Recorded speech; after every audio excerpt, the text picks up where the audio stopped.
मैं नमिता पांडे, बड़ों को नमस्कार और छोटों को मेरा आशीर्वाद। आज मैं आपको क्रोध के बारे में बताने जा रही हूँ। अगर कोई मनुष्य का सबसे बड़ा शत्रु है तो वो है क्रोध। क्रोध में इंसान वही करता है जो सबसे गलत होता है। वो बोलता है जिससे सामने वाला दुखी हो। सबसे पहले तो वो क्रोध उसका खुद का नाश करता है।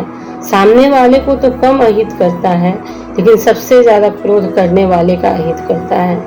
उसके विवेक को नाश कर देता है, उसके ज्ञान को नाश कर देता है।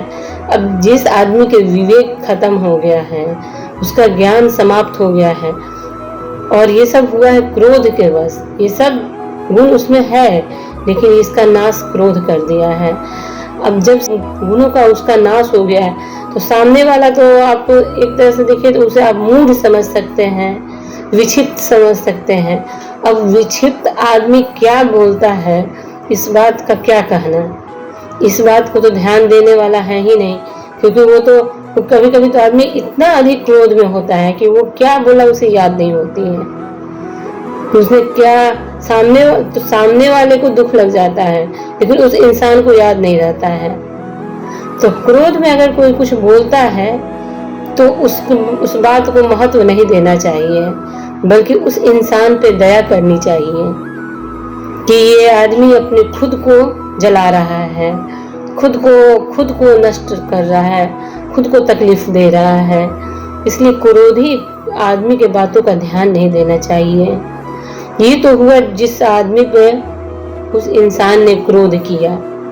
तो जिस पर क्रोध किया उसे शालीनता दिखाना चाहिए, उसे क्षमा कर देना चाहिए, बल्कि उसके साथ उस समय जवाब सवाल नहीं करना चाहिए। और जो क्रोध करता है वो आदमी तो होश में होता ही नहीं है। जब वो होश में हो जाता है तो उसे खुद शर्म आती है कि मैंने क्या बोला। उसे पता होता है कि मैं बहुत गलत बोला, मुझे इतना नहीं बोलना चाहिए था, लेकिन वो इसे स्वीकार नहीं करता। अगर वो इसे स्वीकार कर लेगा तो उसे लगेगा कि ये मेरा हानि हो गया। तो उसके लिए हम आपको कुछ उपाय बताते हैं। जब क्रोध बहुत ज़्यादा हो, जब लग रहा हो कि अरे मेरा क्रोध मेरे कंट्रोल में नहीं है, मेरा शरीर कांप रहा है, बस आप चुप रह जाइए। उस वक्त चुप हो जाइए। और ये आप किसी और पर कृपा नहीं कर रहे हैं, अपने आप पर आप कृपा कर रहे हैं। आप अपने पे दया कीजिए और चुप रह जाइए। अगर आपने उस वक्त चुप हो गया तो समझिए कि आप भविष्य में आने वाले बहुत सारे कष्टों को समाप्त कर दिए हैं। और उस समय ईश्वर का नाम लीजिए। जय माता जी। अगले टॉपिक पर मैं फिर आपके सामने उपस्थित होंगी।